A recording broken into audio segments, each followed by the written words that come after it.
జనతా వారధి పేరుతో బీజేపీ వినూత్న రాజకీయ అడుగు వేసింది. ప్రజా సమస్యలను తెలుసుకొని వాటిని అధికారుల దృష్టికి తీసుకువెళ్లే పరిష్కార దిశగా నడిపించడమే లక్ష్యంగా పెట్టుకుంది. కర్నూలు జిల్లా బీజేపీ అధ్యక్షుడు రామకృష్ణ పరమహంస స్వయంగా ప్రజల నుండి అర్జీలను స్వీకరించి కలెక్టర్కు అందజేశారు.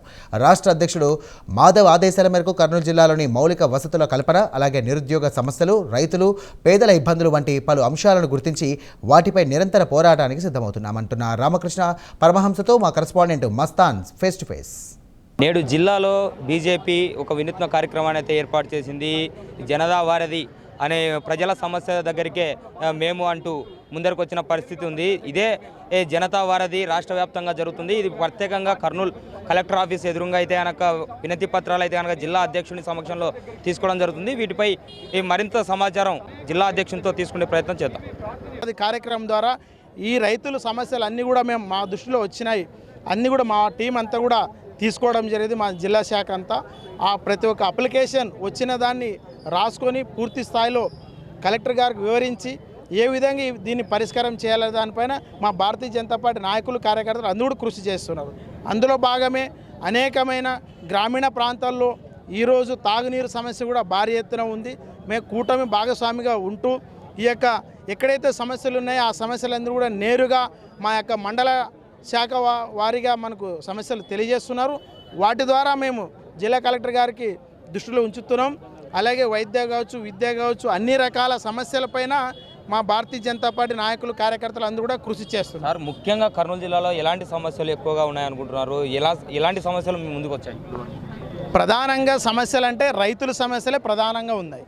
ప్రతి పొలంలో కూడా అర్ధ ఎకరా నుంచి మొదలుకొని 10 ఎకరాల రైతులు కూడా పేర్లు చేర్పు మార్పుల్లోనే ఆన్లైన్ అప్లికేషన్ పెట్టుకుంటే సుమోటో అని, ఇక్కడ కావట్లేదని, ఆర్డీఓ దగ్గరికి వెళ్ళండి అని, సబ్ కలెక్టర్ దగ్గరికి వెళ్ళండి అని, జేసీ గారి దగ్గరికి వెళ్ళండి అని, నేరుగా కలెక్టర్ దగ్గరికి వెళ్ళండి.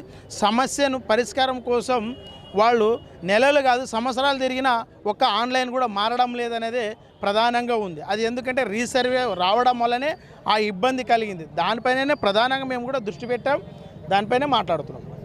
సార్, ఇప్పుడు ఎన్ని సమస్యలు మీ దృష్టికి వచ్చాయి? ఇప్పుడు వినతి పత్రాలు ఇచ్చుకున్నారు, ఎన్ని వచ్చాయి మీ దగ్గరికి? దాన్ని ఏ విధంగా ముందరికి తీసుకుపోవదలుచుకున్నారు? రాబోయే రోజుల్లో ఇది ఇట్నే కొనసాగుతుంది? ఈ యొక్క సమస్యలు, అనేక సమస్యలు మా దృష్టికి వచ్చినాయి. మేము ప్రధానంగా ఈరోజు 5 సమస్యలపైన ఒక మెమోరాండం కూడా తయారు చేయడం జరిగింది. ముఖ్యంగా రైతుల సమస్య, అలాగే ఉల్లిగడ్డల సమస్య, రైతులు వారికి కూడా సరైన పేమెంట్ అందలేదు. అలాగే తాగునీరు సమస్య, అనేక నియోజకవర్గాల్లో అనేక గ్రామాల్లో సమస్య ఉంది, అదొకటి. తర్వాత మనకు గ్రామీణ ప్రాంతాల్లో సరైన వైద్యం అందడం లేదని ఇబ్బంది పడుతున్నారు. అలాగే మనకు స్కూల్లో కూడా సరైన భోజనాలు అవన్నీ కూడా వసతులు కరెక్ట్గా లేవని అవన్నీ కూడా మా దృష్టికి వచ్చినాయి. ఇవన్నీ మన తర్వాత ఆర్ఎన్బి రోడ్లు గ్రామీణ ప్రాంతాల్లో అనేక సంవత్సరాలుగా గుంతలు పడిపోయినాయి. మన కూటమి ప్రభుత్వం వచ్చిన తర్వాత మరమ్మతులు మాత్రమే జరిగినాయి. వాటికి రోడ్డు వేస్తే బాగుంటుంది అనే సమస్యలు కూడా మా దగ్గరికి వచ్చాయి. ఈ 5 సమస్యలపైననే ఈరోజు మేము మెమోరాండం రెడీ చేసినాం. ఆ మెమోరాండం కూడా ఇచ్చి కలెక్టర్ గారితో మాట్లాడి ఈ సమస్యను అయినంత తొందరగా పరిష్కరించాలని చెప్పి కోరడం జరుగుతుంది. ఇది ఇక్కడ తాజా సిచ్యువేషన్. ప్రస్తుతానికైతే పలు సమస్యలు అయితే కనుక జిల్లా అధ్యక్షుని దృష్టికి వచ్చాయి. వీటన్నిటిని కలెక్టర్ దృష్టికి తీసుకెళ్లి రాబోయే రోజుల్లో వీటి పరిష్కారానికి అయితే దిశగా ప్రయత్నం చేస్తామని కూడా చెప్తున్న పరిస్థితి అయితే కనిపిస్తుంది. కెమెరామెన్ రాజుతో మస్తాన్, ప్రైమ్9 న్యూస్, కర్నూలు.